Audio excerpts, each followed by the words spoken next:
Everyone, आज की video में आपके साथ डिस्कस करेंगे एफपीएससी में जो जॉब्स का ऐलान किया गया है उसके बारे में। एफपीएससी में मुख्तलिफ डिपार्टमेंट में जॉब्स का ऐलान हुआ है। इस वीडियो लेक्चर में आपको बताएंगे कि इसमें कौन कौन सी जॉब्स आई हैं, इस जॉब को अप्लाई करने का तरीक़ेकार क्या है, इसके लिए आपकी क्वालिफिकेशन क्या होनी चाहिए, एज लिमिट कितनी होनी चाहिए और इस जॉब को आप अप्लाई कैसे कर सकते हैं, कौन सी वेबसाइट पर जाकर आपने अप्लाई करना है और अप्लाई करने के बाद आप इसके टेस्ट की तैयारी कैसे कर सकते हैं।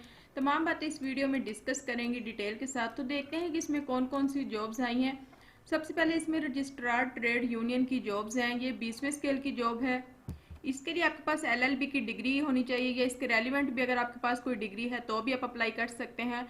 और इस फील्ड के रिलेटेड आपके पास 5 साल का एक्सपीरियंस भी होना चाहिए। इसमें जो एज लिमिट है वो 37 से 45 ईयर्स है और 5 साल की एज रिलैक्सेशन भी दी गई है। उसके बाद असिस्टेंट डायरेक्टर की जॉब है। इसके लिए आपके पास मास्टर या बैचलर की डिग्री होनी चाहिए या इसके रेलिवेंट भी अगर आपके पास कोई डिग्री है तो भी आप अप्लाई कर सकते हैं। इस जॉब के लिए उन्होंने मतलब हाइट भी मांगी हुई है, जिसमें मेल की जो हाइट है वो 5.6 होगी और फीमेल की 5.2 होगी। 22 से 30 ईयर्स इसमें इस जॉब को अप्लाई करने के लिए आपकी एज लिमिट होनी चाहिए और 5 साल की एज रिलैक्सेशन भी दी जाएगी। उसके बाद जनरल स्टाफ ऑफिसर की जॉब है। इसके लिए आपके पास MBBS या इसके रेलिवेंट कोई डिग्री है तो आप अप्लाई कर सकते हैं। इस फील्ड के रिलेटेड आपके पास एक्सपीरियंस भी होना चाहिए। 32 से 40 साल इस जॉब को अप्लाई करने के लिए एज लिमिट है। उसके बाद डिप्टी चीफ एडमिनिस्ट्रेटिव ऑफिसर की जॉब है। इसके लिए आपके पास मास्टर की डिग्री होनी चाहिए इन बिजनेस एडमिनिस्ट्रेशन में। 25 से 35 साल इस जॉब को अप्लाई करने के लिए आपकी एज लिमिट होनी चाहिए। इस फील्ड के रिलेटेड आपके पास एक्सपीरियंस भी होना चाहिए। अकाउंटेंट की जॉब है। इसके लिए आपके पास बैचलर की डिग्री होनी चाहिए बिजनेस एडमिनिस्ट्रेशन में या फाइनेंस या अकाउंटिंग में। और इसको अप्लाई करने के लिए जो आपकी एज लिमिट है 20 से 28 साल है और आपने जहाँ से आप अप्लाई कर रहे हैं उसका डोमिसाइल उस जगह का भी होना चाहिए। उसके बाद रिसर्च लाइब्रेरियन की जॉब है। इसके लिए भी आपके पास मास्टर की डिग्री होनी चाहिए इन लाइब्रेरी साइंस में या इंफॉर्मेशन साइंस में। 22 से 28 साल इसके लिए एज लिमिट है। उसके बाद डिप्टी डायरेक्टर की जॉब है। इसके लिए आपके पास मास्टर की डिग्री होनी चाहिए। बी एड या एम एड भी आपने किया हो तो भी आप इस जॉब के लिए अप्लाई कर सकते हैं और आपको इस जॉब के लिए प्रेफर किया जाएगा। 32 से 40 साल इसकी भी एज लिमिट है। उसके बाद असिस्टेंट एजुकेशन ऑफिसर की जॉब है। इसके लिए आपके पास बैचलर की डिग्री होनी चाहिए। बीएड आपने किया हो तो आपको इस जॉब के लिए अप्लाई कर सकते हैं। एज लिमिट इसमें 22 से 28 साल है। 5 साल की एज रिलैक्सेशन भी है।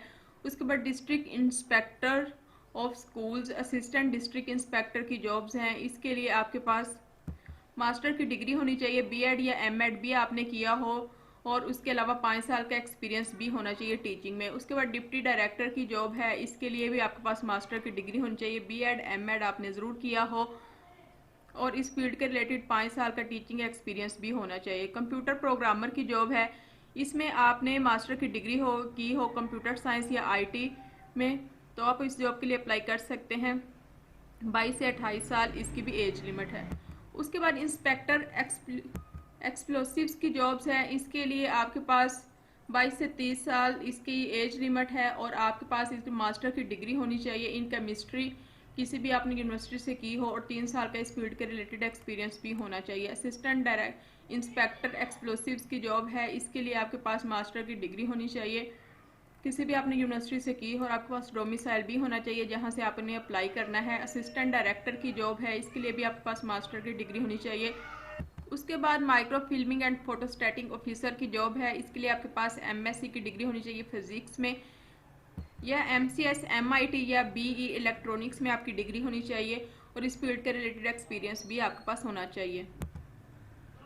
इस जॉब को अप्लाई करने की जो लास्ट डेट है वो 19 अगस्त 2024 है। उससे पहले पहले आपने अपनी एप्लीकेशन सबमिट करवा लेनी है।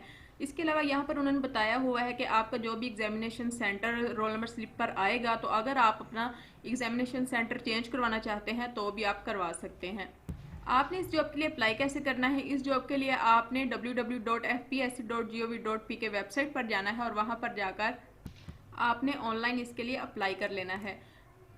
एफपीएससी की वेबसाइट पर जाकर आपने यहाँ जिस भी तमाम जॉब्स उन्होंने दी हुई हैं तो जैसे अभी हमने एडवर्टाइजमेंट नंबर 8/2024 के बारे में हमने इस जॉब के पे ऑनलाइन अप्लाई करना है तो हम इसके ऊपर क्लिक करेंगे तो ये यहाँ पर to apply online click here इस पर हम क्लिक करेंगे तो यह इनका फॉर्म खुलकर सामने आ जाएगा।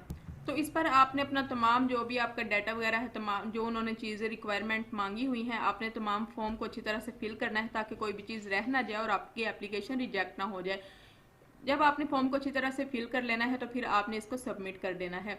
इस दरखास्त को जमा करवाने के बाद आपने इसकी तैयारी कहाँ से करनी है? इसकी तैयारी के लिए आपने testpoint.pk वेबसाइट पर जाना है।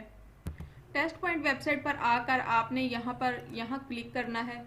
जब आप यहाँ क्लिक करेंगे तो ये सर्च का ऑप्शन हमारे सामने आएगा। तो इस पर जैसे अभी हमने FPSC की जॉब की तैयारी करनी है तो हम ये लिखेंगे और सर्च के ऑप्शन पर क्लिक करेंगे। जैसे ही हम सर्च के ऑप्शन पर क्लिक करेंगे तो यहाँ पर FPSC 5 year past paper subject wise ये तमाम चीज़ें खुलकर आपके सामने आ जाएंगी। तो हाँ, आपने जिसकी भी तैयारी करनी उस पर क्लिक करेंगे तो यहाँ पर FPSC के तमाम पास्ट पेपर्स 5 साल पास्ट पेपर्स खुलकर आपके सामने आ जाएंगे। तो यहाँ से आप तैयारी कर सकते हैं। यहाँ से आपको इसके तमाम पास्ट पेपर्स मिल जाएंगे और आपकी ऑलमोस्ट सारी तैयारी यहाँ से हो जाएगी। टेस्ट पॉइंट बेहतरीन वेबसाइट है। इसके अलावा भी अगर आप किसी पेपर किसी भी जॉब के रिलेटेड तैयारी करना चाहते हैं तो आप यहाँ से कर सकते हैं। ये थी आज की वीडियो पसंद आए तो लाइक और शेयर ज़रूर कर दीजिएगा। अल्लाह हाफिज़।